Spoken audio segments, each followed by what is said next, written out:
O Cherry White, pupuntahan ka namin sa bahay nyo. Magpaliwanag ka!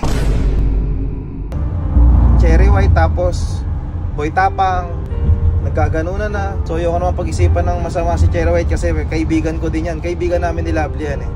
Ay naman, na-miss kita. Ha? Ano, time na kasi. Miss kita po. Kung payat mo. Siguro, alam ko na bakit nag-iwalay kayo ni Cherry White. Ano fan?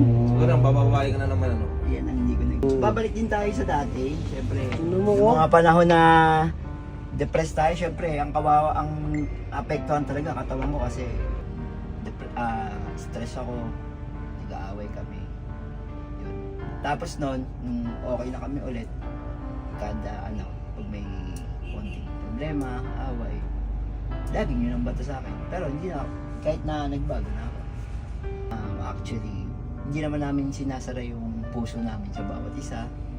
So, pwede rin akong, di ba? Dami nga nagchat-chat eh. Yung mga chat ng chat no, hindi naman po ako nagpapa-apply ng trabaho eh. Tapos nung one time na naligo ako, tinignan ko yung katawan ko, sabi ko shit, sobrang na yung pahirap ko sa katawan. Grabe ah. Sarili ko. Alam ko ang Asian Packboy, malakas yan. Kung ano man yung namamagitan sa dalawa, Cherry White saka Boy Tapang. Oo, tanggapin na naman. Maging masaya na lang tayo kasi marami pa rin babaeng darating dyan. Kasi alam mo kaya nakaba si Cherry White kasi nga hindi ka nagsasalita.